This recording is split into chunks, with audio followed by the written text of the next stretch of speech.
This podcast is brought to you by The Pod Tower, hosted by the Watchtower Database. Visit youtube.com/thepodtower for informative, hilarious DC animation-themed podcasts and live streams every week. And check out the Watchtower Database for DCAU video essays, timelines, fan theories, and more. And please, enjoy the show.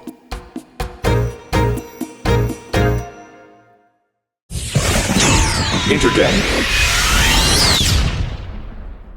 The throne is in Le Petit Bibliothèque, which is my little library that I've built with a secret door, which has been an itch I've wanted to scratch for a long time. And but I decided on a whim to shoot out here because I thought the natural light it is good. Was nice on me, but it's going away, and now I'm just going to get darker and darker until I'm just like a kidnapper giving ransom demands. You know? Do you mind if I call you Jim? By the way, I hope you do. Okay.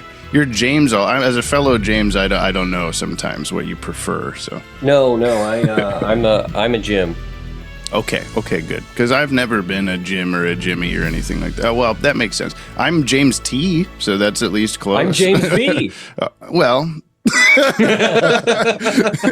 Hey, everybody. Welcome back to Intergang. This is a DC animation interview podcast we've been doing for the last year or so of both archived interviews and brand new ones. Like today, we have Jim Krieg with us. I confirmed I'm supposed to call him Jim. He prefers it over Jim Bob, weirdly. I tried to throw that in there, but when I started at AFI, all the new students, there was a book with pictures of us, and I was listed as James, and people came up to me and were like, "Are you James?" And I couldn't. Then I was like, I could be.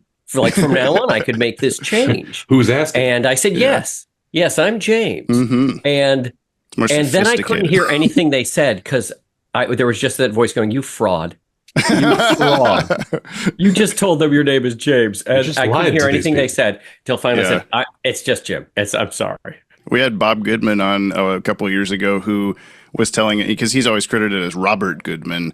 And we're like, "So what do you prefer?" He's like, "Well, I only went by Robert forever because I was just afraid like my mom would get upset if she demanded I go by Robert because she named me Robert and it must be. And it sounds like a much better professional name or whatever." Well, and now it's a shame because he's like it was probably one of the last Bobs. He's he missed the opportunity.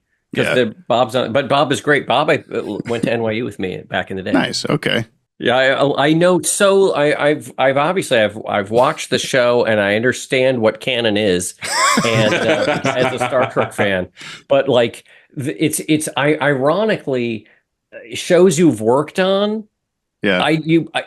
Canon is like just off your radar. It's only on shows that you watch and enjoy that you obsess on. I mean, maybe actually that might just be my personality type. But you know what? Well, Greg Weissman, I'm sure knows. He knows what time everything happens. Oh yeah, no, he's like, Robin woke up at 4:33 this morning. Like he has everything down. It is funny that you said that when I was talking to you too on Twitter with like, just be aware, I don't know what's canon, what's not. Don't ask me these things. I just do. It's just a job, or whatever. And it is funny that the first time we were kind of on your radar, as far as I know, was that big courtroom video that we did where we like even call you out by name, being like, "What did Jim Krieg mean by this?" and all this stuff. and that is not necessarily. You're always going to get my attention when when I'm like, oh, say your name. If you said it 3 times, I appear in your video. yeah. Jim Krieg juice. Write that down, Krieg juice. But we don't necessarily do just that. That was like a big event that we did. So we're not. I had one question barely about that, and then a second one that we crossed out. So you'll be completely fine.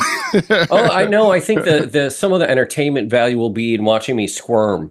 It's like a hot sauce video. That is what we do here. Yes, we take DC alum and just make them squirm. Yeah, we're almost wishing you were in that big chair so that we can it dumps you backwards at certain points if you don't answer the questions right. Jim here is a writer and producer on a ton of your favorite DC animated projects. We've got Green Lantern, the animated series, Justice League Action, Justice League versus the Fatal Five, And of course, the Tomorrowverse, which recently concluded with the Crisis on Infinite Earths animated movies. I wanted to ask you, do you hate that it's called the Tomorrowverse? Because I think that was a fan dubbed thing. Or what would you prefer it being called? No, I think it's better when it comes from the fans. I think that was nice. And it also kind of divorced it from the cult of personality. I started calling it the Butchverse, which I guess means something else in a different society. Yes. And Tim Sheridan reprimanded me. And but I thought, Butch is like Bob. There are only so many left.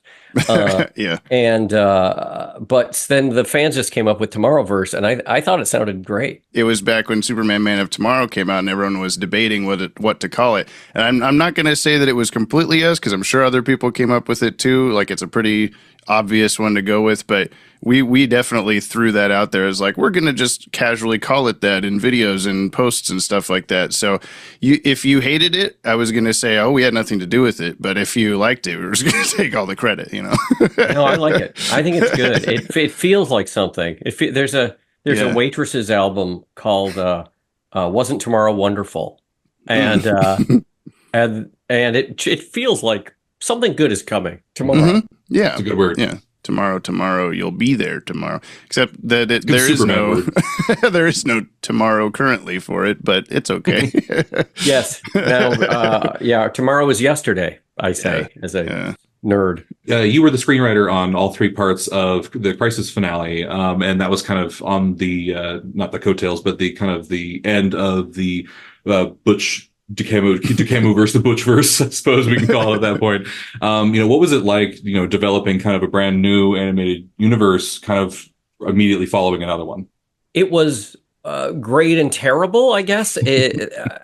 We originally planned, I think, 20 films because James Tucker had so many. We just kind of thought, these are like potato chips. They just want to keep making them. This is what we do. And then it turned out the powers that be wanted when we would do these, I think there were quarterly meetings with DC Entertainment, Home Entertainment. They had done exit interviews. They used to screen these at movies and have premieres and things. And they would give the audience, questionnaires. What do you want to? What do you like? What do you want to see? And Crisis always came out in this word cloud, which was it's like a jumble, like in the newspaper. Yeah. And I thought, well, you know what? Why don't we just build this universe toward the Crisis? Because then maybe I can keep my job for 20 movies, which turned out not to be true.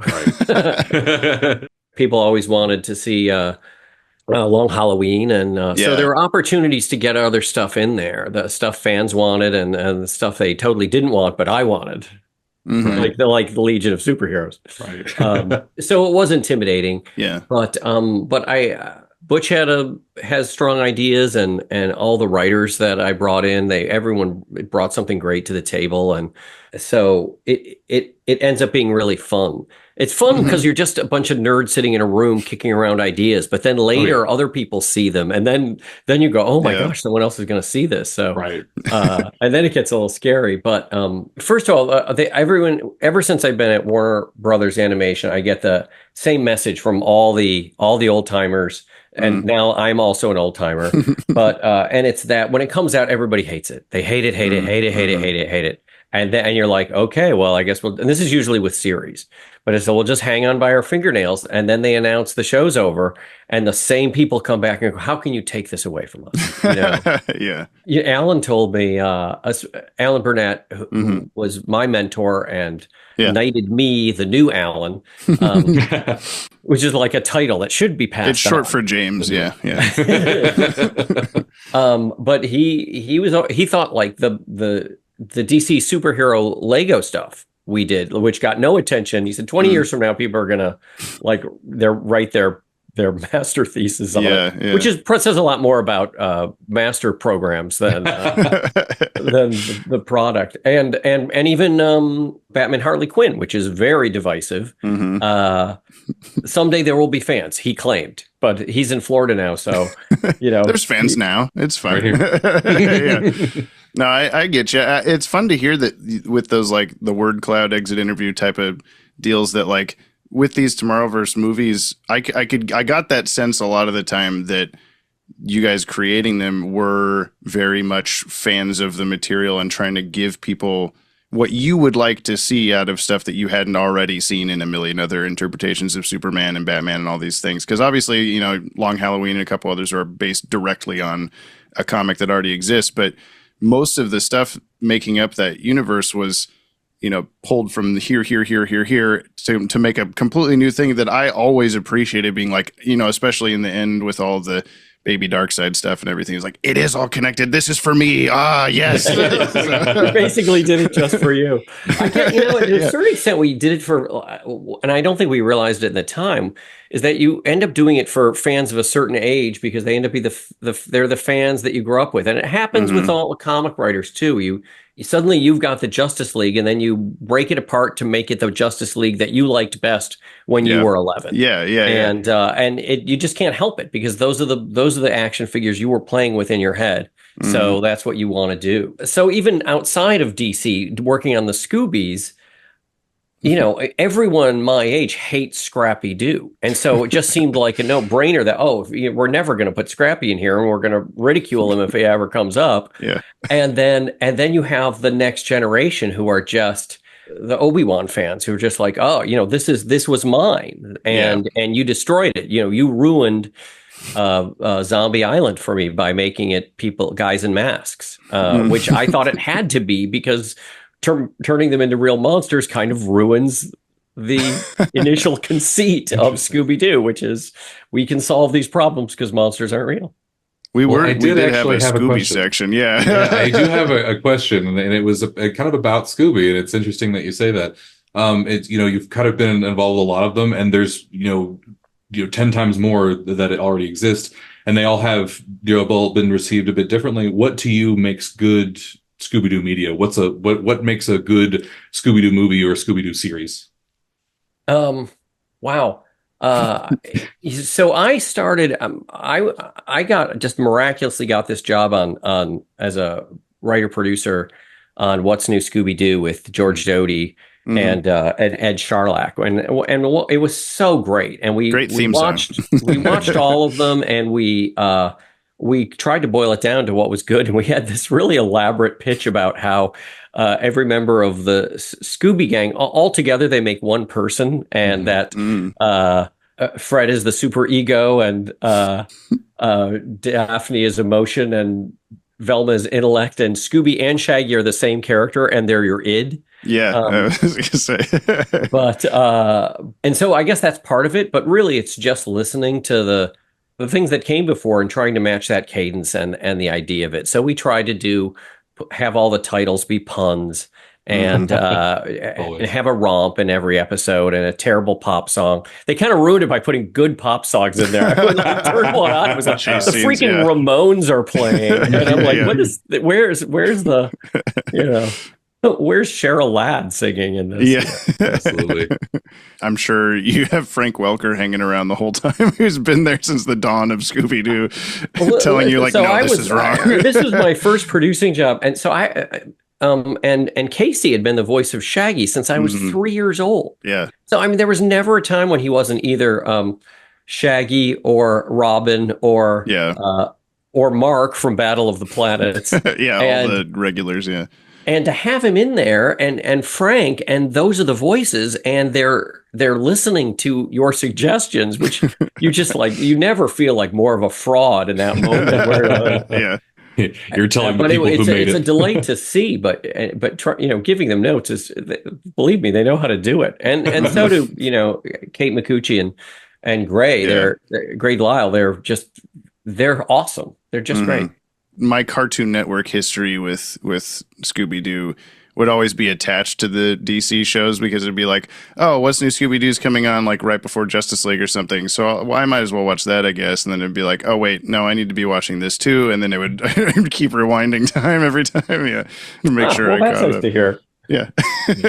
Anytime, it was kind of a similar experience for me growing up, is anytime a different Scooby-Doo comes on, you just want to watch it, whether, obviously it's my mother was a huge fan of the original series. And so I ended up being as well, new Scooby-Doo movies was always just kind of one of the things that comes up and you're like, why is Batman and Robin? That's cool. And then you see pup named Scooby-Doo. And then as a little kid, you go, oh, freaking, baby Scooby. That's awesome. And so it's just every time you come across a new, Scooby-Doo show, you get something else to really enjoy. And so I think that's just the best part of Scooby is that I think what you said is the consistency of the group is what ties every series and movie together is that, watching a Scooby-Doo movie, these are the same characters, and they act slightly the same or slightly different, but they're always the same guys pretty much every time. Mm-hmm. Well, Jeremy Adams and I got a chance to pitch a Scooby-Doo supernatural crossover called Scoobynatural. Mm-hmm. And it was one of those things that at every step of the project, it seemed like, well, this is going to fall apart. No one's going to want to do this. Like every single, just getting to outline was like, well, now they're going to read the outline and cooler heads will prevail and they're going to say no. And it just kept being yeses until we were at a screening. Everyone involved. So Spike directed it and he loves Scooby-Doo so much. And Jensen and those guys loved it, and we got to use the original backgrounds, and we all drew from a very specific episode that I hated, but loved. Hated it. Yeah, and we got to revisit those lines, and then we literally played Fred Jones for Frank because the character had changed slightly. Yeah, he was like he's played a little more as a dummy, and and it's been 50 years. So can you sound like when you were 20s? That was exactly what we did. We played for him. He's like, oh my gosh, I was so flat, and then he reads it flat. And then of course, as the episode moves forward, they have an existential crisis. And so they become more and more exaggerated. And that was a dream project to do. Yeah, looking through your Scooby credits on IMDb, and I'm like, okay, he worked on this. He did an episode of Supernatural. That's interesting. Which one was it? Oh, of course, it was. That one. That makes sense. Yeah. What's it taking a real life person, a real life, even character, and putting them into Scooby-Doo? It's kind of something that Scooby-Doo has always done. But what's it like, kind of getting to meet the people you're about to put into your cartoon? It's great. We recorded the Winchester boys remotely, but they were in the same booth and they were hysterical and really enjoyed themselves and were super open to suggestion and really it was really fun. So then like Jeremy and I are there's a screening at the what was the Kodak at the time for the Television Academy, and first of all, it was great, and people laughed at all the jokes, and they laughed so hard. It's all women. The whole audience is women because they're there. Yeah, for Supernatural. And they're laughing so hard, they're covering the next joke. And I'm like, shut up, there's another joke coming. And you don't understand, yeah. And then stupidly, I don't know why we just walked into this. Jeremy and I are getting our pictures taken with the guy and with the guys. And you never want to get your picture taken with the cast of Supernatural because it's like, oh, look, handsome men and horrible ogres. We have more Scooby stuff later. I do want to jump back to the Tomorrowverse thing so that, people don't click away from this. They're like, what the hell are you talking about? But I think you're drawing the Scooby fans. They hear it. They know. That's very true. They know when they come. They start running sideways through doorways in a hallway. Yeah. Exactly. We talked to Josie Campbell a few months ago about her work on My Adventures with Superman. Yeah, she totally is. She was talking about that when you guys are brainstorming ideas for the Tomorrowverse films, like she worked on Justice League War World, that you and the Supergirl one too, the Legion of Supergirl. Oh yes, that was great. Yeah, I mean, that's my opinion. I liked it. She's talking about you had backyard barbecue brainstorms. Essentially, is that something that you can elaborate on? It was COVID, and so some of the writers didn't want to come inside, and so we sat around, in alternating chairs and kicked it around outside. It was really that was to say it was a highlight of the pandemic. It kind of was a low bar, but sure. It was really fun. And it's kind of the whole. I mean, like this. I Skyped a couple times before the pandemic, but obviously, as a Star Trek fan, I waited my entire life to talk to people on screens. And then the pandemic started, and 5 minutes in, I was like, I never want to do this again. I was wrong to want this. It's been nice having you. Keep this brief. Well, it was so different because I now thought it's like, every meeting between the Enterprise D and the Klingons would be. It's like, should I stand here? Is the light good? Am I, like there would be a lot of prep for every single conversation on the big screen. Yeah, even if some bad guy was caught off guard that he was being hailed, he'd still somehow be lit perfectly. What? Do I look okay? Eating a sandwich or something. Is there anything from those brainstorm sessions that sticks out in your memory of like, when you came up with some very specific plot point that was like, that's got to be it. Oh my God, I love this or anything. I'd probably have to watch it might come back to me when I watch the movie, but they're all, I love that part best when you're sitting around with other writers and like that is the dream. That is the joy of what the job is. And then there's this part later. Yeah. That part's awful. That's freaking a nightmare. Yeah. But the part where you're just talking and getting ideas out and one builds on another and there's like a hive mind.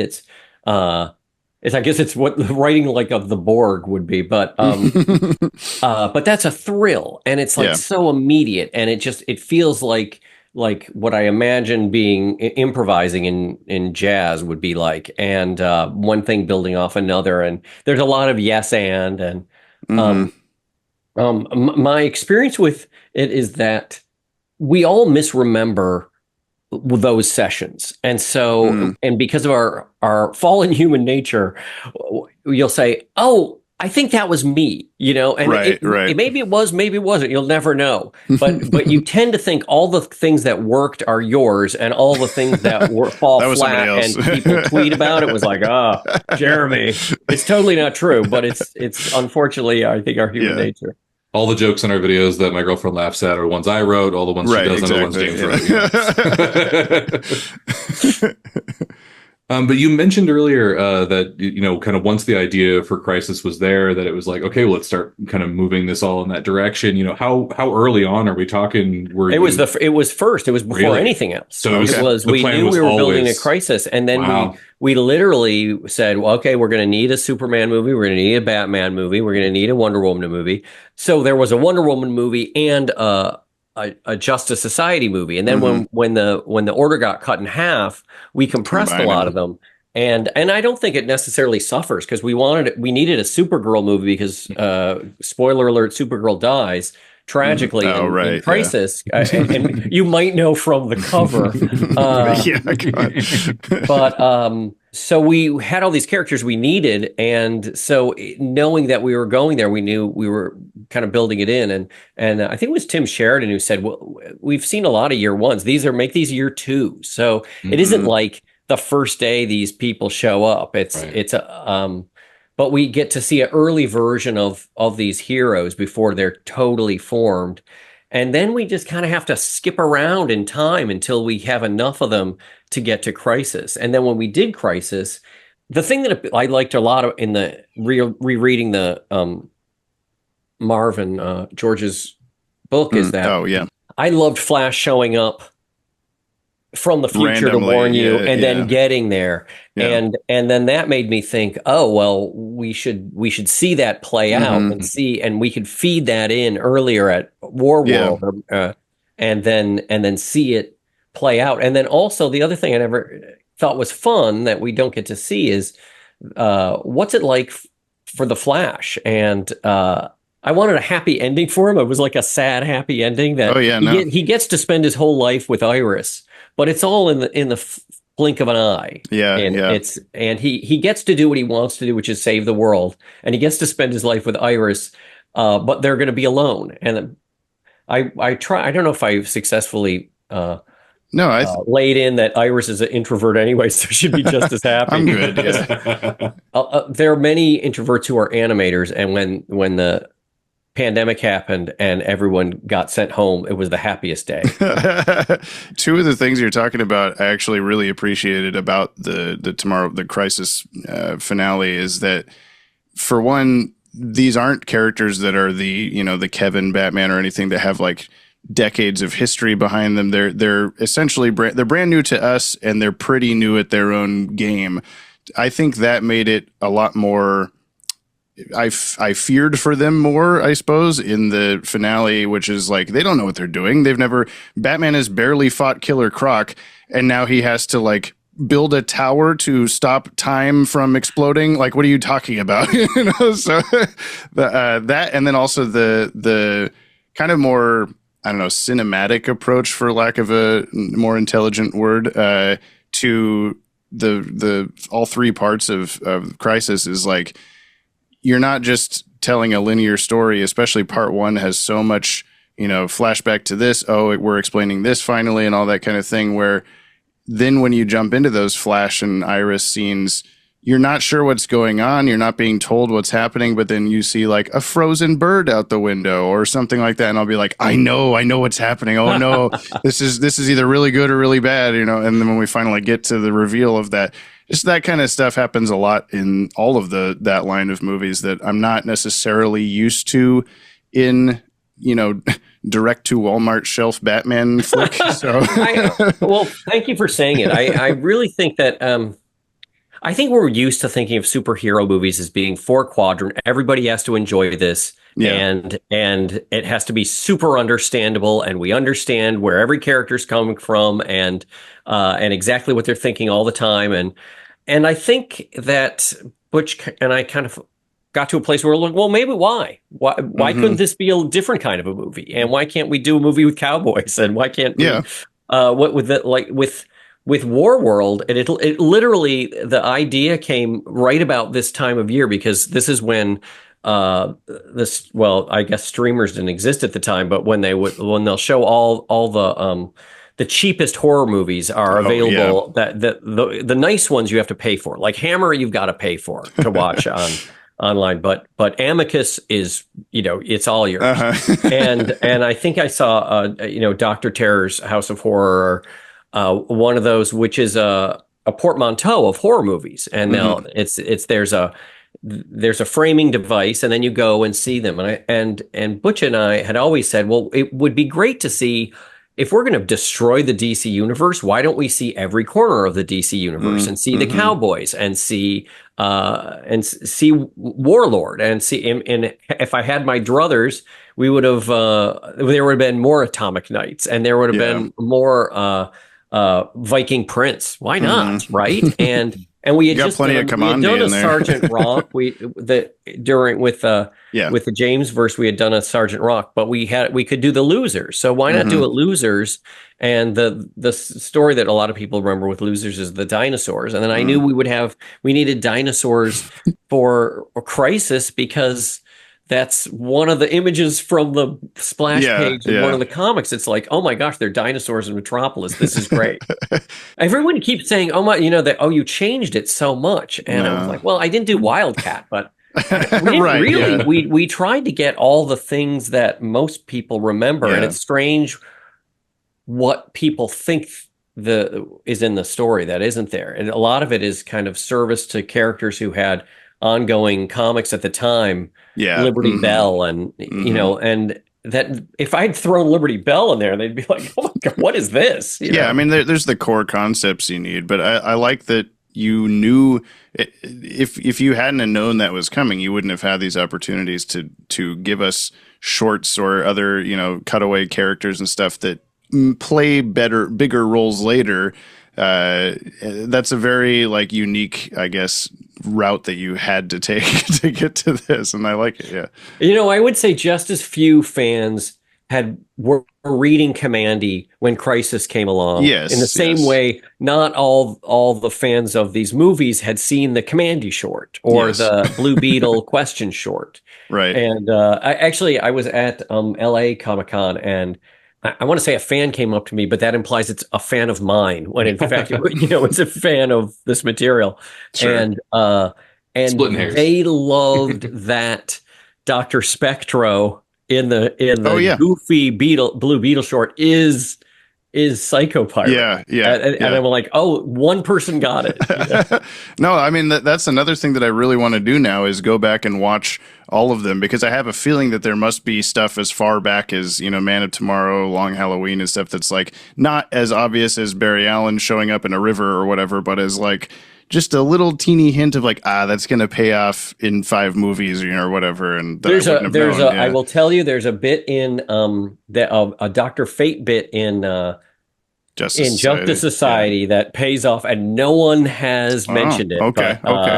I'll be the first. So I'm sending you on that. It's like one of those treasure hunts. Good. Well, the kind of the roadmap you had of knowing you were going to end with Crisis. We haven't done a timeline video in a long time, but knowing that it was the plan from the beginning would make such a video very easy to put together. Yes, I can't think of a better use of your time than spending neither can I. a lot of making a lot of content about these films. This is what we do. This is what we do, man. Every day. You did really quickly mention the Mark Hamill thing. Was when you're talking to Kyle on his podcast about that. Yes, it was. It's definitely Mark. Then later on, it was actually Mark. What I had no idea because no one sent it to me, and I knew we'd recorded Mark. Yeah. So I thought, well, of course it's Mark. What do you mean? Saw him. Frankly, during the pandemic, we would do all the records remotely, so they were just like this, and I would watch them, but. Because it's exciting when you're in the studio with them because you're eating cookies with movie stars, and that's great. Sure. But when you're just watching them on a Zoom, then it's just like watching TV. So it's not that exciting. Like this right here means nothing to me. I don't know. I also don't have a cookie. I've never even spoken to you. No cookies here whatsoever. And so I would just watch them for a few minutes, and I'm like, oh, they're doing great. Of course they are. Like what? I have no. Who cares what I think? And. And so I'd seen that we recorded him, and I'd seen Kevin, so there was no reason to think that it wasn't. And then it turned out to be just some kind of kerfuffle, if that's the correct terminology. I think that's a technical word that you might not know. Absolutely. But so I certainly didn't mean to perjure myself on the internet. I have to. I mean, my assumption was that it must have just been like a temp track for Mark or something. Yeah, that's exactly what it was. Oops, it's still there. Exactly right. Yeah. When you're building the plots for each one of those, I mean, you're a producer on all of them, so I'm sure you have a big, hand in the pot as everything's moving. Was there a purposeful? I'll approach this with a negative comment first, but letting you know, I can't wait. I don't find it to be a negative thing about them. I see a lot of people complaining that each one of the movies has. The bad guy, the twist bad guy is always, it was this heroic character, but he's bad now. And that's like just a running theme or whatever. I didn't notice it. First of all, define a lot of people saying that. Okay. I've seen 3 loud Twitter people. Is it like Trump rally a lot of people? Yes. I would do. Yes, exactly. And secondly, the answer to that is that I'm a hack. And it worked so well in Gotham by Gaslight. I was like, we're going to do this every time. Well, I will tell you how it happened. And I think it's a fair point. But I guess I never think of people watching more than one of these movies, before like tearing it up in anger, buying an extra copy just to destroy it. But working with Josie on, there's an element of it that has romance, and it has and it has a Jane Austen quality to it. I mean, basically every good romance is just Pride and Prejudice, and so if Brainiac 5 is Mr. Darcy, right, he has to be unlikable and a jerk, and she hates him. But then he can't be the bad guy. And we need the handsomest guy in the world to be dreamy, and to be Mr. Wickham. And if we had just made up a guy, then you see it coming. Yeah. And so instead, I broke the hearts of every Legion fan who loves Mon-El. So, guilty as charged. I mean, stuff like Hal Jordan is like he was. But Hal Jordan was. Yeah. I mean, that was baked in. I mean, yeah. Hal Jordan. That was, and I feel particularly bad because I spent a lot of time with Hal. I like Hal. We did the animated series, and Josh Keaton was an amazing Hal, and he made you like him. But when I read the original, when I got the job on Green Lantern, the animated series, I read as much Green Lantern. I was a fan already of the Neil Adams stuff, but rereading it, especially the early stuff, if you read it in those collections that are just black and white, you have to go, oh, I think that's Barry, and I think that's Hal, because Hal's major character trait was that he had brown hair. Instead of blonde hair, or blue, like Clark and Bruce. But so it was a great opportunity to say, oh, well, let's just make him Captain Kirk. He's kind of cocky and he's a jerk, and that's all kind of there. But everybody else puts their own little spin on him, and so I like Hal, and so but that doesn't stop the fact that the most interesting part of his story was when he goes evil, became a bad guy, and so it would seem, why would you want to leave that on the cutting room floor? Because that seemed like fun. There hadn't been a Parallax like animated movie in any of these lines of movies yet. So like, not that I saw it coming or anything, but to have it be more of a central part of one of these was like, oh yeah, they're just doing everything. They're going to, you do Jonah Hex later, you do all that kind of stuff. You are playing with so many facets of the DC world. Yeah. And that one, it was with John Semper and Ernie Altbacker, and we there were a lot of things we were trying to put in there, which was hard traveling heroes, like a buddy, opposites. I don't want to be here. Yeah. Like it together. We're stuck together. And then also, but replacing Hal with Jon Stewart, and then sticking them in war, because it's basically we wanted to do was Apocalypse Now. And it's Apocalypse Now in space. Yeah. And that means we needed a Kurtz, and then Hal seemed like a great a great way to slot him in there. And yes, you don't walk away going, oh, that was a really uplifting, fun movie. But then neither is Apocalypse Now. Yeah, it's one of the darker, more dour ones, but it's one of my favorites of the line, and I know that's for some reason not a popular opinion, but it seems. Well, I think people, because there's a certain thing that people have, they want a Marvel movie. They want to walk out of there going, they beat him up, hooray! Yeah. All the bad guys got beat up, but I think that because we had so many movies, this seemed like an opportunity to not make the same movie over and over again. That they could have a little bit of different color palettes and a different vibe, but not so different that they didn't seem like they happened in the same universe, except for the Blue Beetle. And then ultimately, because all those characters had to end up together on the Monitor satellite. Right. Yeah. I really loved seeing the question in Blue Beetle, like being able to tell immediately that they're from that short was like, oh, how are they going to do this without, accidental color palette mistake or something, or whatever. Yeah, I think it's like when they are beamed onto the satellite, suddenly their colors solidify and they have shadows. They're part of the world that has constructive. Yeah. They have the opposite experience of the Winchesters being beamed into the Scooby universe. Like, oh my gosh. I had a quick question that just came to mind for.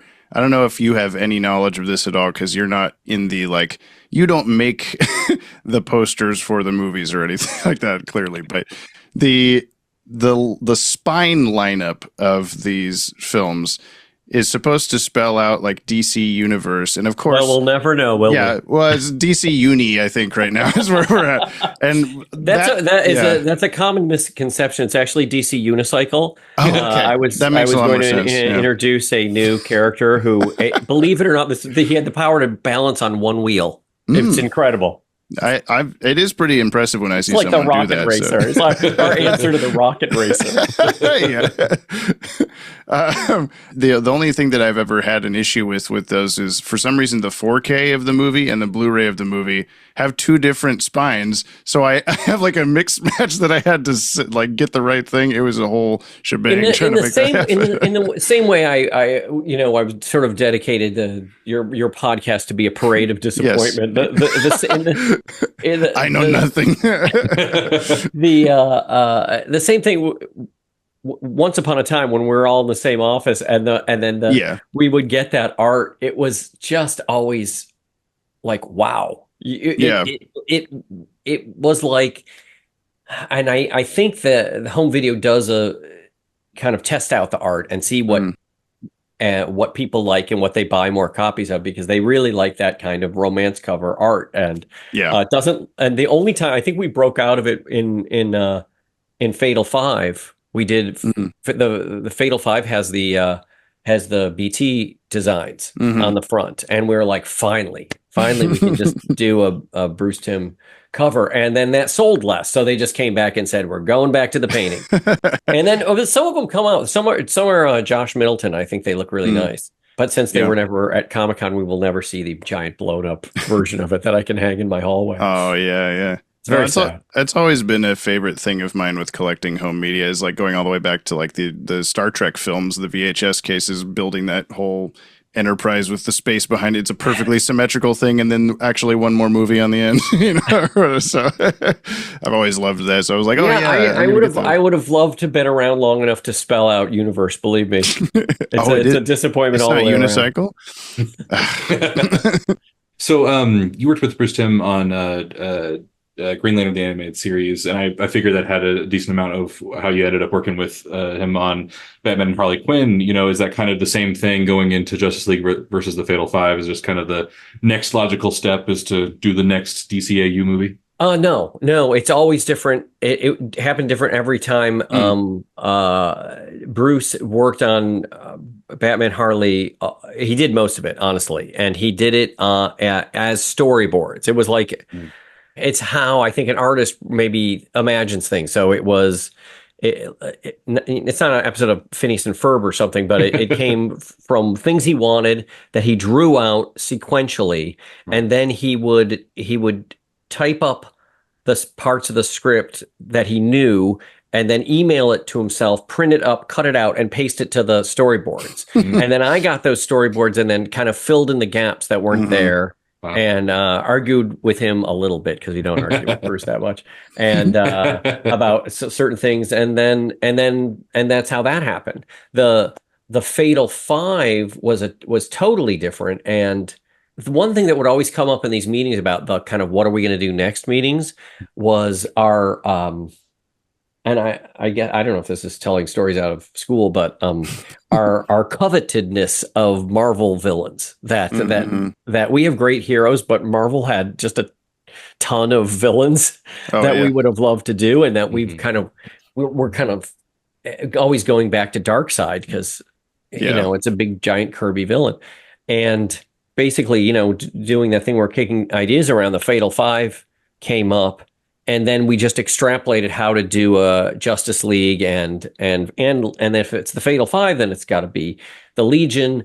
And then I think that James Tucker was in that meeting too, and he said you ought to just use the designs for the JL I think there had been another Justice League Unlimited idea that they had come up with some designs for, and then abandoned the project. Don't quote me on that, because I'm more. I don't, because I don't know. I don't know, and I always feel like my job in most of these meetings is to smile and nod. It's a good idea. Don't make Bruce angry.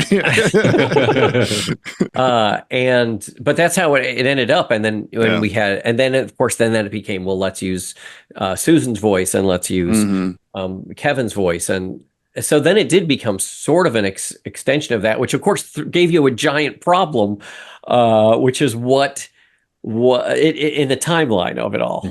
I know you had to do a big video making all that work. It wasn't that bad with that one, actually. There's a lot of back and forth with the fan base on that stuff. But whenever we get a challenge like that, it's much more like thank you than it is like oh no or whatever. So yeah. Well, that was and Eric Carrasco did a great job on that one, and he's become a superstar. So yeah. And I think it was like he had been a fan, so it was fun for him to work with those voice actors and with those character designs. So that scratched an itch. When you're working on the story for that, how far into the writing process did you find out that it was going to be a DCAU continuity thing instead of? I'm gonna say maybe I'm guessing, but it felt like it didn't feel like a last minute thing. It felt like maybe during outlining or okay. But that was, I think, a quick pivot for Eric, who has an encyclopedic knowledge. Well, I mean, he was probably thrilled to like, oh, well, I was he's told us like he was writing it like that anyway, so he might as well. That's true. That's absolutely true. Yeah, because the first image that came out for it was the Crime Syndicate's base from the Crisis on Two Earths movie on the moon, and it just said Justice League versus the Fatal Five, and we're like, what is the connection here with that? Like, what does that mean? And then finding out later that it was going to be originally in that universe with Justice League Doom and that kind of stuff, and then pivoted makes a lot more sense. Those universes are already very adjacent to each other. But I've always been curious about like when that, oh, actually it's this now happened. But yeah, if it was pretty early. I could probably find it. I would take, I'm such a caveman. I take notes like this, Yeah. and so I would probably dig back in my notebook and say, "Oh, it's going to be January 7th." Yeah. Eric had a great, because it'll be lost to the ages if I don't.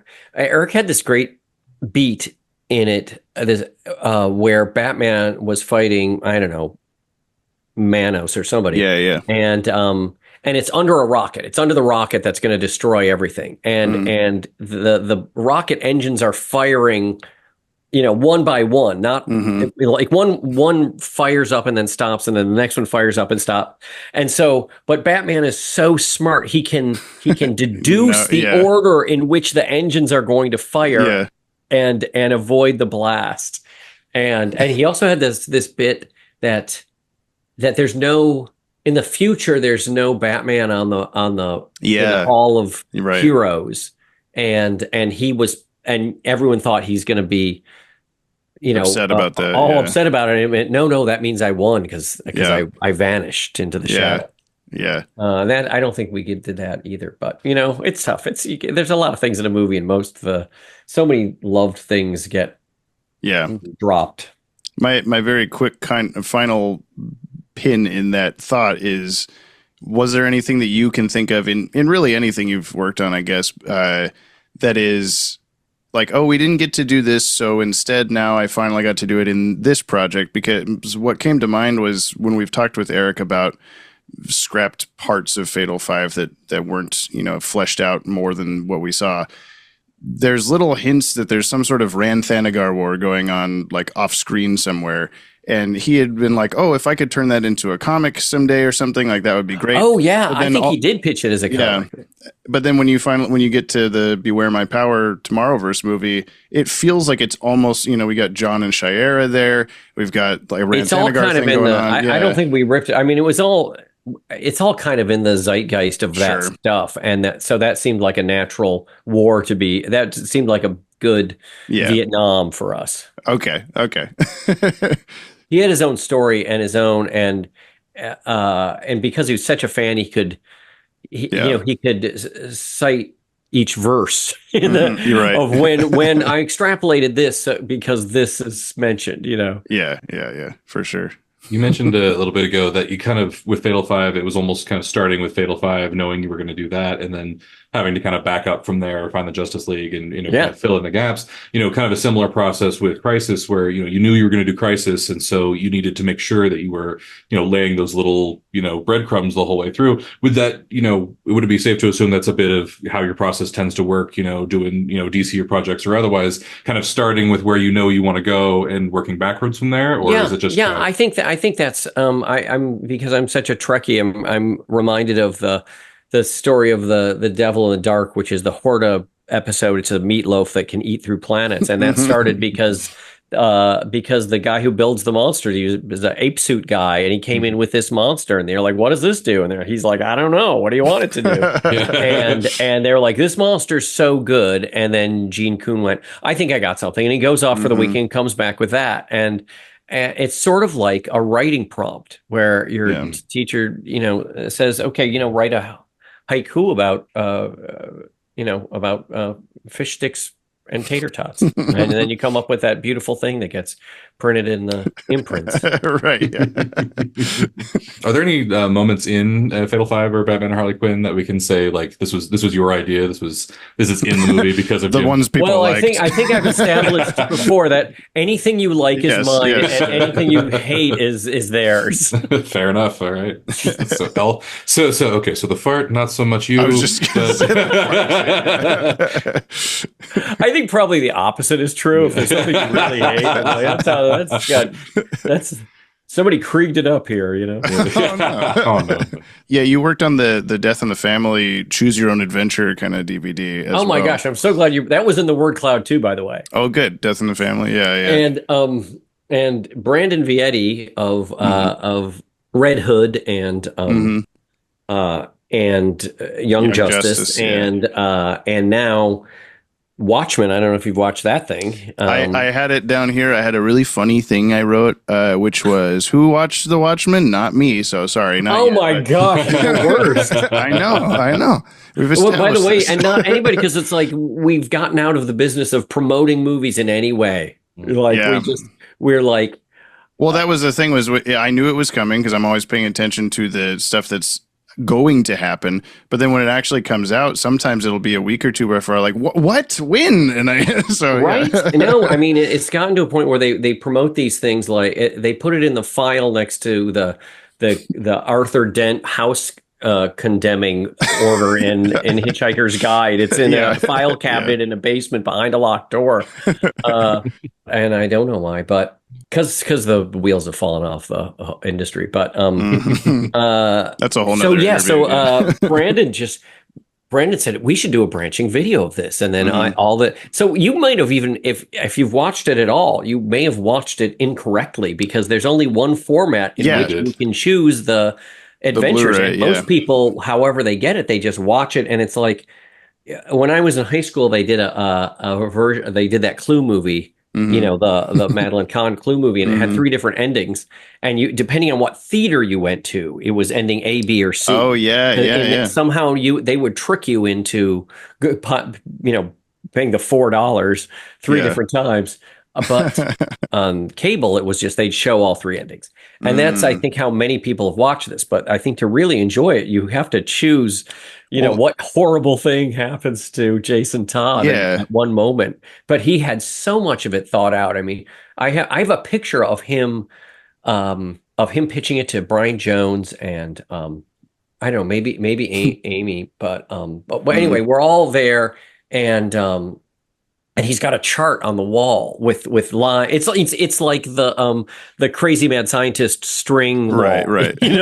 Yeah. And he needed a pointer, and it was again around Halloween time, and so there was like a devil's pitchfork, a plastic, and I gave it to him to point to it, and he's pointing to it with this devil's, but he had thought he's so smart and so talented, and he thought so many of these stories out to their nth degree, and it's a marvelous piece, and I'm sad that it didn't get more attention, and I honestly think it's because people watched it in a way that didn't allow them to choose their own adventure. It's a shame it didn't come out even just a few years later, because now branching movies on streaming are not commonplace, but Netflix has done quite a few of them at this point where you do get to have that little thing. They did that one. They've also done many children's program. In fact, it's mostly children's programming that they've done for it. So it really, if it had just been a few years later, I think it was only that Black Mirror episode, and so that became sort of the touchstone for it. But oh my gosh, what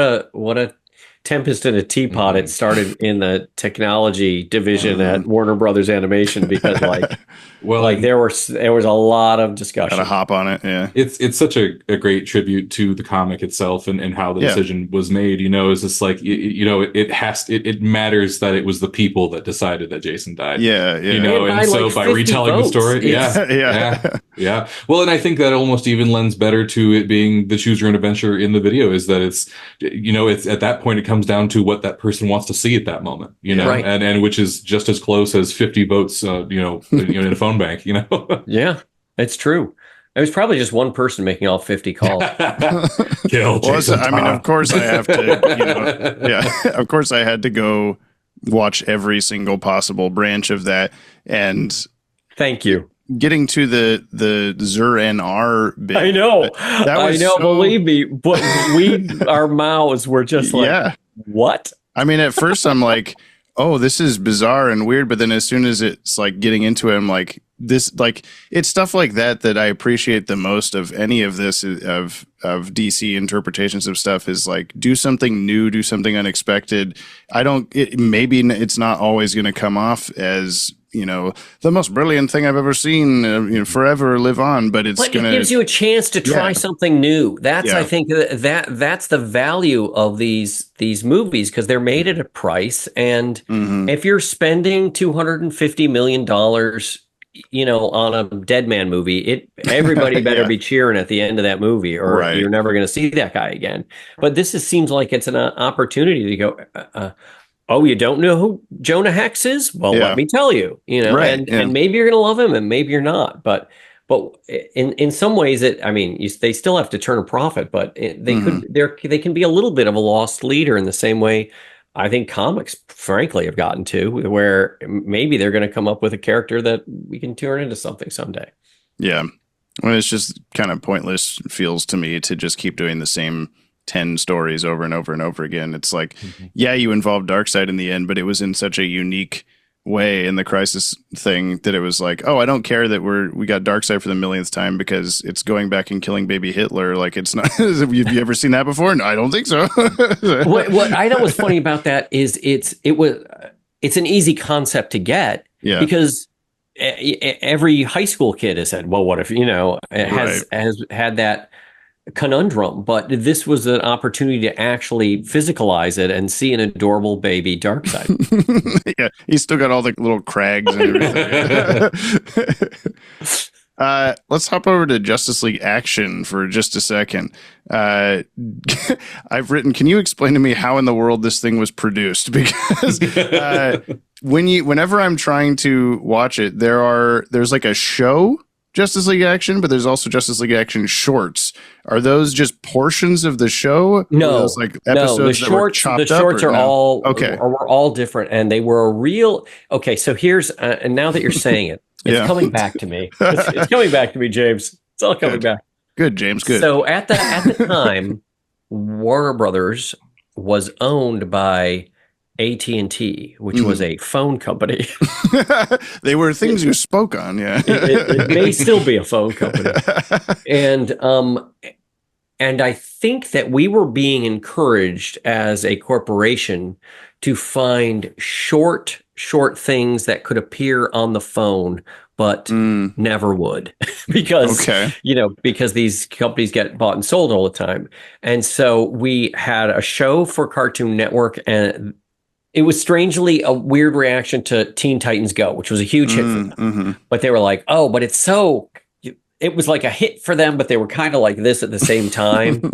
And some of the fans were like that too. Oh, this was like, this isn't the way I want these characters. But so it was a little bit of a reaction to that, because like, can we have a funny superhero show, but not so irreverent that we're ridiculing the characters, that it's done with love and there is real action and real adventure. And that was sort of the mandate. And then with the shorts were, I think, ostensibly to end up on your smartphone. But I loved the shorts were a pain because you had to do the whole show and then do these on top, and they're really 3 pages or 4 pages or something. And but it was a great way to try people out, because if they blew it, I could just do it, you know? Yeah. And it's true of 11 minutes too. That's a real opportunity to try new people out because, you know, it's only 15 pages, so you can rewrite it if it didn't turn out the way you needed it. Eric wrote a few of those, so clearly that didn't. Oh my gosh, so great! The one I'm thinking of is a space cabbie giving Supergirl a driving lesson in the space cab, which first of all is just a great concept to begin with. Yeah. And the thing that Eric and I talked about is like, well, they need to stop a crime, and it was it's Zelias Zox with a construct crowbar breaking into a space ATM, and I'm like, that's this show. This is magic. You know, yeah, exactly. Space ATM. When you had like another one he wrote, I'm pretty sure was the Shazam Joker birthday party one, and it's like you still have Mark Hamill and Kevin Conroy, but was that something that was also requested or mandated or whatever you want to call it, or was that something you guys just went like, well, if we're going to do another Justice League show, Kevin and Mark make sense to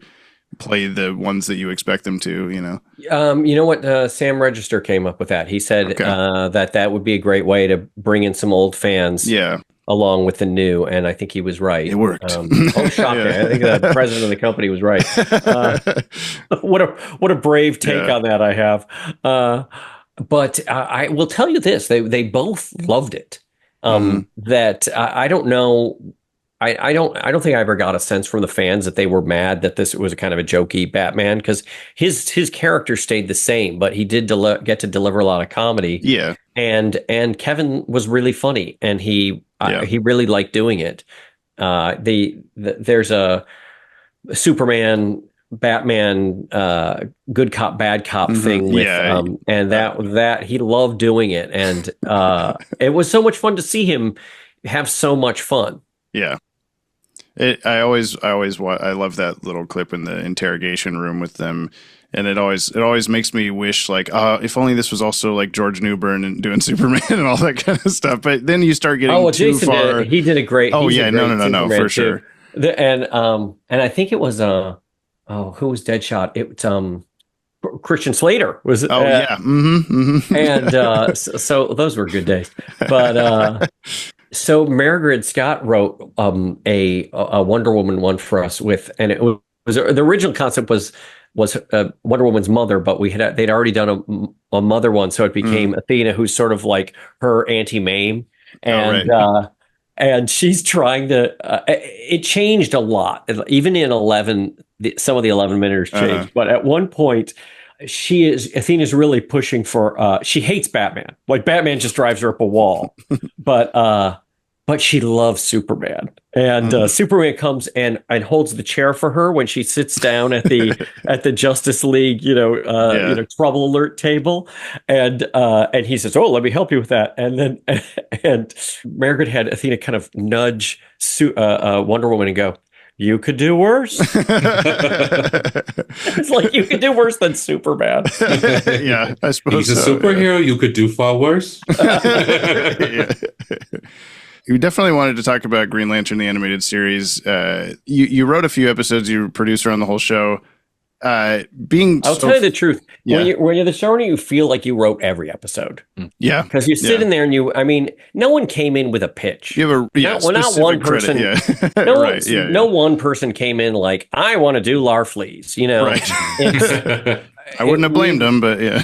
We had a ton of stuff that we wanted to do, and then we just got to choose the writers to come in, and then Ernie and I would break it with them, and a lot of times Giancarlo too, and then we would go back with the board to Giancarlo, and then all of us would pitch at the end of the week to Bruce, and then he sometimes he would make a face, and sometimes say it was cool, and but yeah, so it feels like you're all writing it together, but it's such a much more important credit to the freelance writer that. Sure. And they do this is the agony part anyway. Yeah. When the show came out, it was still fresh enough from the end of Justice League Unlimited that me seeing like a new like Bruce Timm cartoon, oh sweet, we're finally getting a Green Lantern cartoon. but it looks like Jimmy Neutron. Like, what's going on? Like, I don't like this. I'm not going to watch this. And, you know, I was a stupid college student at the time. So I've since gone back and watched, you know, I love it now. I can't wait till we get to talk about it on the channel because we have some biggish plans about it. But well, invite me back for that. I definitely will. Yes, I'll tell you that, and that is sort of the part of the, as I mentioned before, it's the show comes out, everybody hates it. It doesn't look like it did before, and then then that changes over time. In the same way, I had the same experience when James Tucker did, and Michael Jelenic did. Batman Brave and the Bold, and the art started coming out online, and people were like, "Oh, eyebrows," or you know, whatever they'd have little nitpicky things about, and they're like, "This is going to be so stupid. It's for babies." Yeah, and I was a little bit like, "Oh," and then I was at that Comic-Con when Sam and the team showed the first footage of it that had gotten back.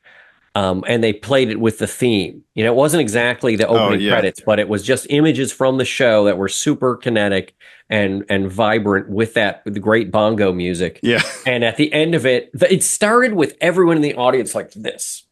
And it ended with everybody cheering. And then Sam Register says, "Want to see it again?" We've been there. I've like never seen, and usually that takes a year, you know, or a couple of years for that to happen. And I actually saw it in real time. Yeah, that's awesome. But I fall for it every time because the stuff comes out, everybody hates it, and then later hopefully they like it. Even with the source you get it from, people tend to like things more when you read the reviews on Amazon. And then, but then when you read it on Twitter, it's a long, and there's also this element too. It's if they like it, it's just like, it was pretty good, or you know. But if they hate it, I'm going to let me. Yes, it's like it becomes got a a thesis mission. paper. Yeah, you know? yeah.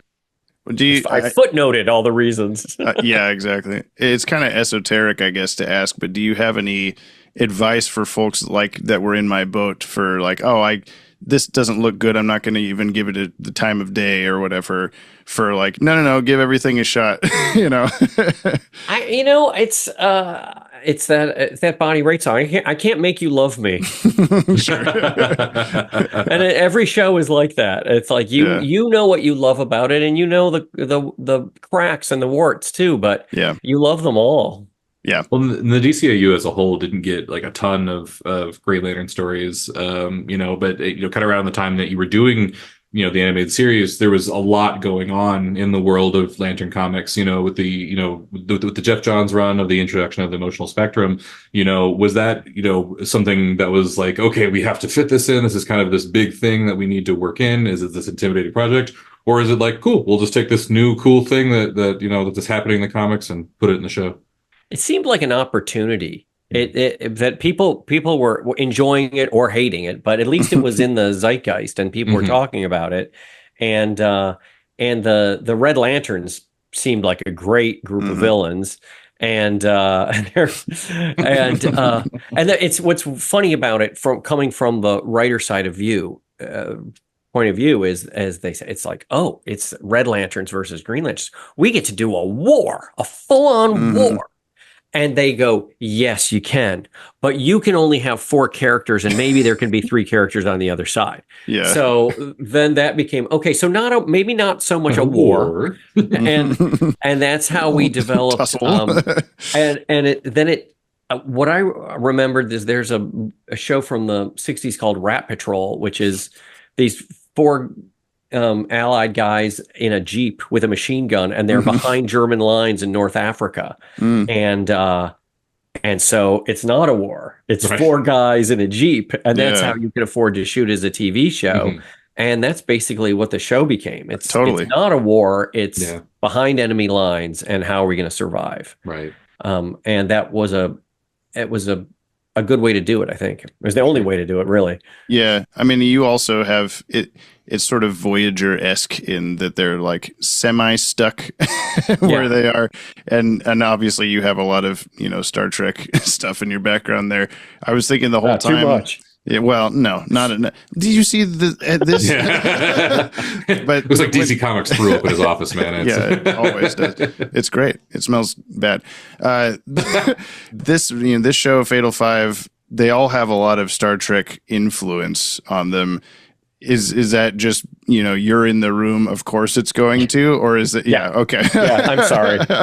I'm not. I literally, I speak in Star Trek yeah. I'm, to such a point, I'm basically Darmok and Jalad. It's Scotty in the Jeffries tube when he has to cross circuit. Yeah, perfect Green Lantern episode. Yeah, exactly. I was just seeing something that's basically how we communicate with memes now. Is the Darmok and Jalad thing? Yeah. That's absolutely true. It's totally true. Yeah. I mean, the Interceptor itself was. I asked that it's halfway between the Jupiter 2 and the Enterprise. It's like sleek like the Enterprise, but you understand where everything is. It's a very immediate, there's very clearly some Star Trek influence there. If you've seen the Enterprise at all, it's like, oh, that's the that's the Enterprise. Yeah. I noticed also that you tend to be attached to anything post Green Lantern. No, stop doing this, James. Anything post Green Lantern the animated series that has brought back Aya or Razer, the little hints, the little cameos that we get. Is that because so are you kind of like that's let me just James, continue the story? That's called torture. There's a few core fans who really cared about those characters, and I just like to twist the knife as much as possible. You were never gonna get this, no. Honestly, to some extent, I feel like this. I would have been great to do another 26, but at the same time. I feel like we did tell a story. The end of the story is Razor's going to go and he's going to find her. He says what he's going to do. Oh yeah, no, totally. And so, and then we getting to throw that ring in at the end was just such a icing on the cake to be able to have a final moment. But I love to bring them back because I love those characters and making it the GPS and space cabbies. Oh yeah, cab seemed like a ridiculous and fun idea, so that was fun. And then Greg and Brandon said, "Do you want to do?" Well, we already have Spizak, so you want to do? And I'm sure they used Kevin too. So do you want to do Kilowog and Razer in our universe? And I'm like, yeah, sure, let's do it. Yeah, whenever they show up, there's always immediately all of us. The nerdiest of nerds are like, okay, so that means that Young Justice and Green Lantern, they're in the same thing, and blah. And then of course, Brandon or somebody has to jump on it. It's not. I think it's like adjacent or something. Right. But that's all kind of minutia that I don't understand. And then finally, I mean, honestly, the Tomorrowverse is its own universe as well. Sure. So just even I wanted to sneak them in at the end. And imply that they're together, but that they could just be one of an infinite number of Razers and Ayas. Right, exactly. And it does make me think. We were talking the Scooby crossover stuff earlier. Is like back then when those are coming out, and there's Batman's existed for 15 or 20 years at that point, and it's like. Does that mean, if there's got to be one guy that was, in his basement watching Scooby-Doo meets Batman and going like, oh, so Batman in the comic and Batman in Scooby-Doo must be the same Batman. Like they're all in the, or whatever. But nobody else ever had these thoughts back then, No. Well, somebody did. One person. Yes, exactly. It would have been me if I was there. Wayne McDuffie probably would have extrapolated it out in the same way he did the St. Elsewhere thing. Yeah, exactly. He thought about things. I just wanted another cookie. There you go. That's a perfect quote from you. You recently had a tweet about, oh my God, the next season it was such a great pitch for the thing. And at first, that was just is that trolling? Is that what trolling is? It's the knife twisting. But that is the image that was the real image that Bruce did for the season. I mean, day we were to pitch the second 26 to Sam was the day we found out that the axe fell, and it was all up on the board, and I had practiced. I guess that's the real heartbreak for me is I practice. Speech, the word, man. But and it was all stuff that they had asked for, and Yeah. When to do that Sinestro thing, when this is what I was going to say. It felt like we were leading up to that anyway, with having the heroic Sinestro and then for sure yellow element and so it was a shame not to be able to do it. And it was the Hawkman was Sam Register. He said we need another silhouette on the toy shelf, but it was not to be. There was no shelf space at Target for us. Right. When I saw that tweet of yours, I'd seen the poster before, but when you said like, oh, it's such a great pitch, my initial thought was, oh, so there was some secret pitch that I have to pull out of Jim when we talked to him. But then I go back and realize that it's almost a decade ago that Giancarlo was on a podcast and just pretty much spilled what the plot, the overarching season plot would have been with Sinestro framing Hal and him being excommunicated. Hal and Hal's in prison and then clearing himself, and then there was Aya 2.0 and who didn't love what that came from. This is Star Trek nerdy stuff. No, that's I drew you in and tricked you. It's from the $6 Million Man, which was probably before your time.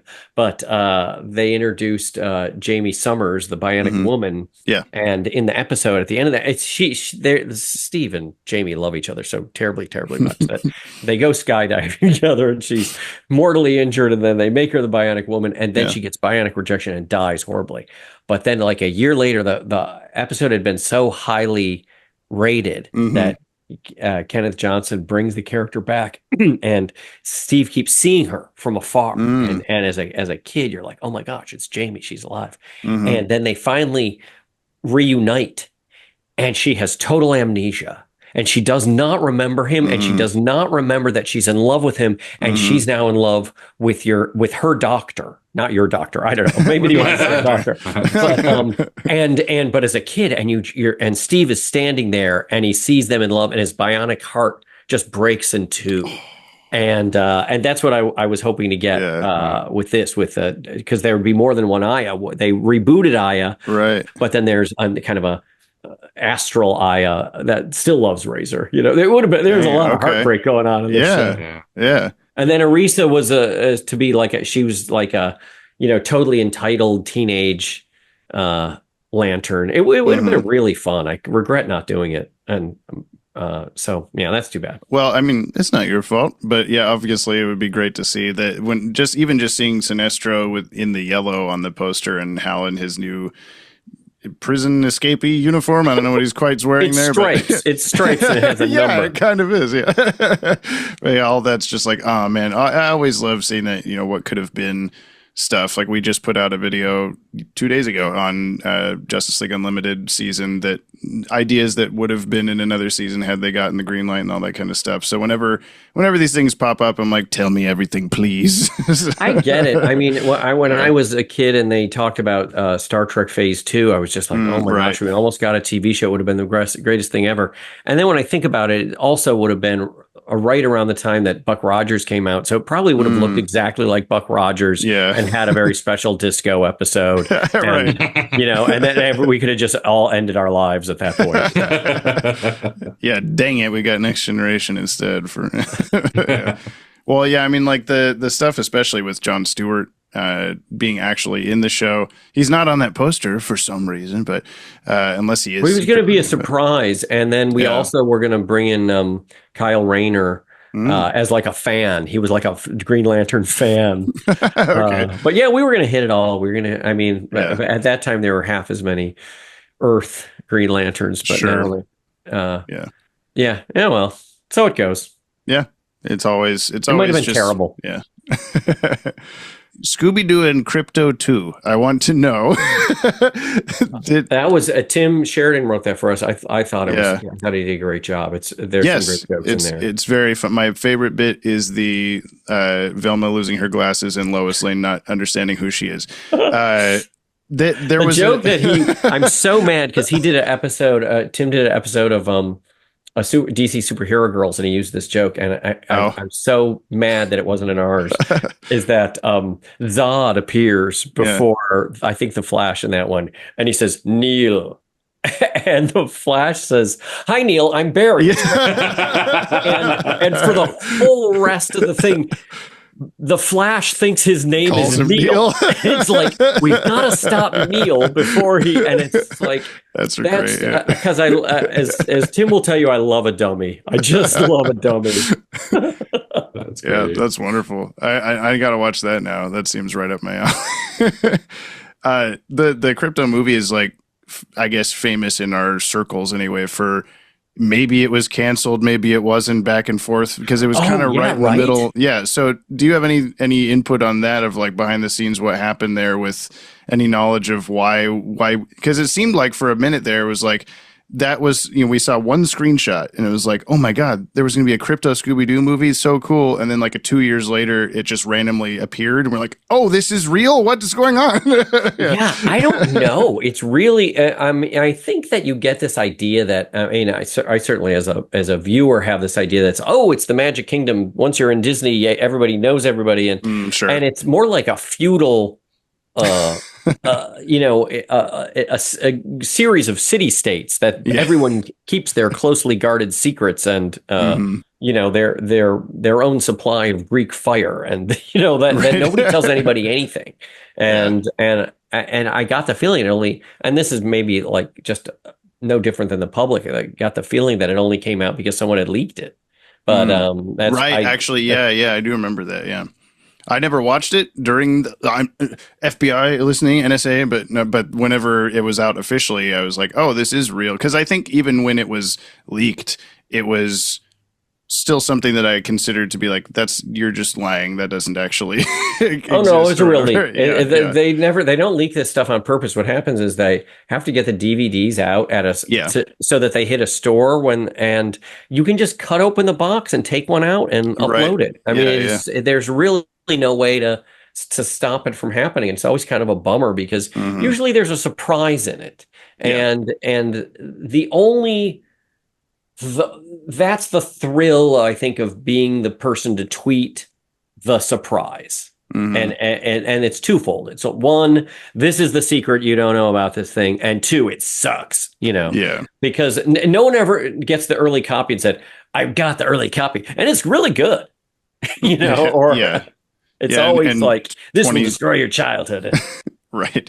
Yeah. 20,000 likes on Twitter is worth more than the hours and hours and hours and hours of work people put into the movie in the first place. I know. It's a strange phenomenon. Yeah. You mentioned that some people were upset that in the sequel to Zombie Island, they end up being guys in masks versus the original, which is very much supernatural. Real, you kind of mentioned that was your understanding was that it needed to be a guy in a mask. And so I will take blame for that because I told our Scooby writers that I think the threats have to be people in masks because that's the original concept. And I say that as someone I have faith and I believe in the supernatural, and I have nothing against the supernatural. I don't have a strong opinion on ghosts, frankly. But to me, the original concept is about debunking ghosts and telling kids that they have the resources and intelligence to solve this problem. And so it's for me, Zombie Island was a writer came in and said, what we're going to do? We're going to make the ghosts real. And that's a great way to pop, but it's also kind of ruining what the thing is. Carl Sagan talks about that's one of the cartoons he likes because kids get to figure things out. And that was a thing that I thought that these movies should do is the same with 13 Ghosts. Is that I don't think they should be ghosts. I think they should be terrible real estate developers. And because that's what the concept is. And the trick is to make it seem like maybe they really are ghosts this time. But I didn't take into consideration that if you grew up on Zombie Island, and you got the pants scared off you by Zombie Island because they were real and hid behind the bed, that's a really special memory for you. And so me taking that away from you is not right. So maybe that was a mistake. But I think a lot of people, they see those movies as kind of when Scooby-Doo grew up a little. When it became, they were no longer teenagers in a van. They were now these adults who had a talk show and real life jobs and that kind of thing. And so if you were going to make them adults and make them mature them as characters, you may as well mature what they were doing. But I've never heard it talked like that, as that the idea that it's important for kids to know that they can they can deduce that. And then actually, James, I'll skip ahead a little bit. I did have a question about children's horror. Beyond just Scooby-Doo, you tend to, incorporate a little bit of horror elements in most everything you do, regardless of really what age range you're looking at. And so how would you say the limitations of children's horror, not being able to do blood or really be excessively violent? I prefer the limitations of children's horror. I think that there's something great about it. And I think that horror stories are particularly good for children if they're of a certain ilk and I was a supervising producer on a show called Spooksville, in which the ghosts are all real, the monsters are all real. So I don't have a axe to grind against the real supernatural. But they do serve a purpose in that I think there's a type of horror story where a character who is you or a version of you or someone not unlike you and is young and feels ineffectual and is faced against insurmountable horror that there's no way you could possibly survive or possibly beat this thing. And then you do. And not all stories are like that. There are a lot of horror stories where, it's the end of the Body Snatchers with the 78 Body Snatchers. And it's no, we're all left. It's over for all of us. And those are good movies too. But I particularly, those movies speak to me wherein it seems like you have no chance of beating evil and you do. And that seems very empowering for kids to me as well. And one of my favorite movies is Abbott and Costello Meet Frankenstein, which is not the first horror comedy, but it's probably the first one I ever saw. And that combination for kids of, I should be really scared of this, but Lou Costello is being scared for me. And I'm laughing, and so it takes the stink off the horror. I think that is a really sweet spot. I guess I wanted to do one that was a Tweety Sylvester version of Cat and the Canary, which is an ancient horror comedy. Yeah, that had no traction, but but the idea of horror and comedy together, I think, are important, and they're it's great storytelling and stuff that interests me. Do you think there's a line between comic relief and just telling a joke at the end of a scary moment? In the sense of most children's horror kind of needs to be kind of eased back into a calm place for the kid after the scary thing has happened. Do you think that there's a line between just telling a joke at the end of a scary scene and actually having an effective moment of comedic relief? That's an interesting idea. You don't want to have the joke so strong that it ruins the rest of the movie. Yeah. For sure. And that actually, Abbott and Costello Meet Frankenstein ends with the voice of Vincent Price in a boat with them, and he's the Invisible Man, and he's smoking. And I wonder, but you know what? I still bought it. I was like, all those scary things really happened, and it doesn't make any sense that the Invisible Man, who has not been in this movie, is suddenly in this rowboat with them. Yeah. But it's funny because they fall out of the boat and swim, and it's always funny when adults get wet. I also really appreciate those thoughts on that you're saying on the Scooby-Doo needing to teach kids that like they can get out of these kind of situations. I on this bottom shelf somewhere down there, I have all the Mask of the Phantasm, all the DCAU VHS releases, and then the only other one that's down there that's not DC is Zombie Island, the original, and because it fits in that same kind of late 90s Warner Brothers like almost action movie. There's a lot of horror and action in that. And for whatever reason, I've always considered it, like, I completely agree with what you're saying. I also feel like I've always considered it to be almost a reminder that not everything does work out for the better sometimes. That like, there can be pirate ghosts and cat women and all this stuff out there. Frankly, my problem with it is that Catwomen and pirate ghosts. That's true. That was a little bit. Yeah. I think there's room for those stories too. Absolutely. Yeah. But you don't want too many of them because, it can sour the I guess everything sucks. You know? Exactly. I prefer the we're all effed as the end of a movie if it's almost kind of funny. You know? Right. Yeah.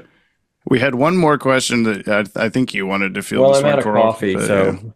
Yeah, so we were looking into some of your earliest credits where you were working on the Marvel Animated Universe. Did you feel a personal connection to the Marvel Animated Universe, having played Peter Parker in Viva Spider-Man? I don't think of it as playing Peter Parker, Coral. I think I was. You are embodied. Was Peter Parker. No one can know. That was so funny. Yeah, I didn't notice that on the credits, and then Coral sent we really need. What was it you said when you? I said I have to ask us about this. I can't remember what it was, but it was the first thing.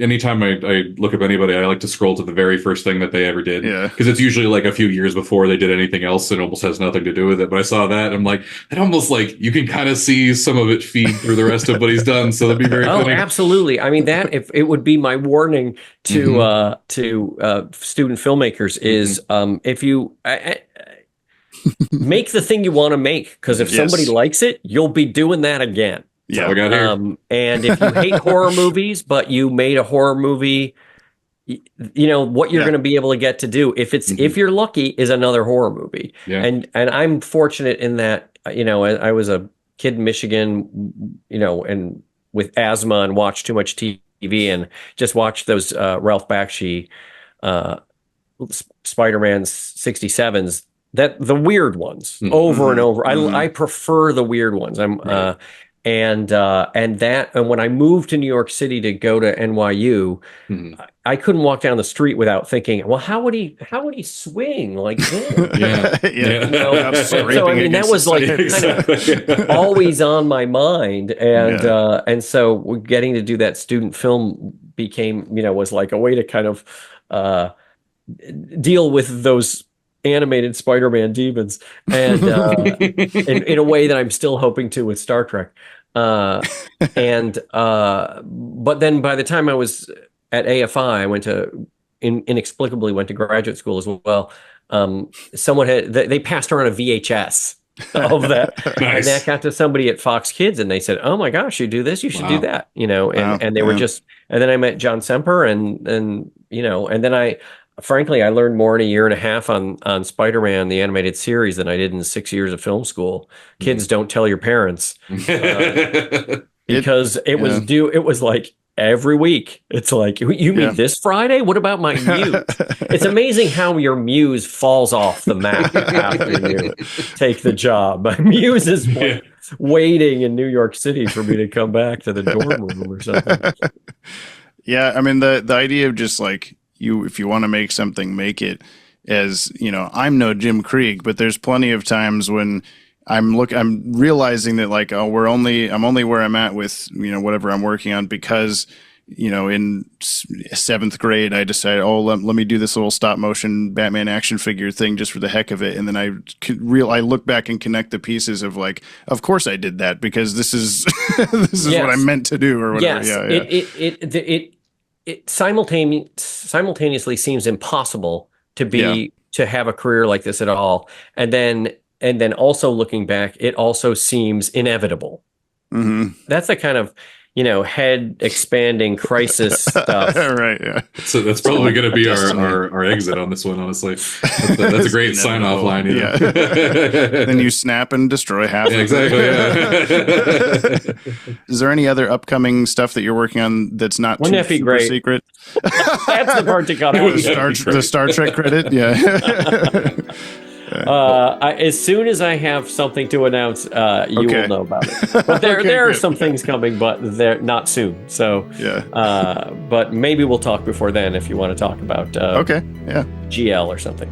Well, thank you so much for taking a couple hours now to join us for this. I know you whenever we were talking about when Crisis came out, you're like, "Are you at the Comic-Con? Let's go out for a beer." And I'm like, "No, I'm not. I would love to go out for a beer." But so I'll definitely take you up on that if I ever am at something that you're there for. But that would be great. I look forward to it. Yeah. Coral, you're invited as well. Absolutely. I guess. I'd love to be there. We can have Scooby snacks. We can do it all. Yeah. Well, I love cookies. I think I've established that.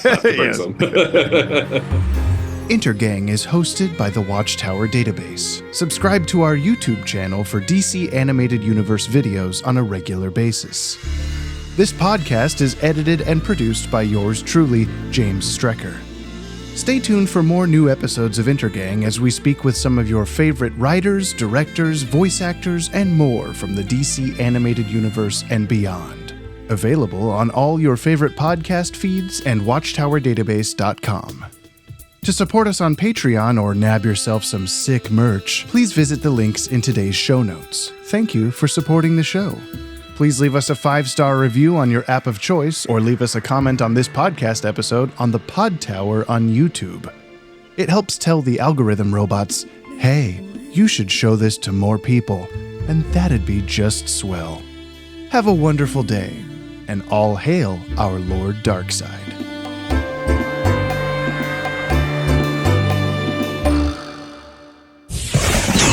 Intergang.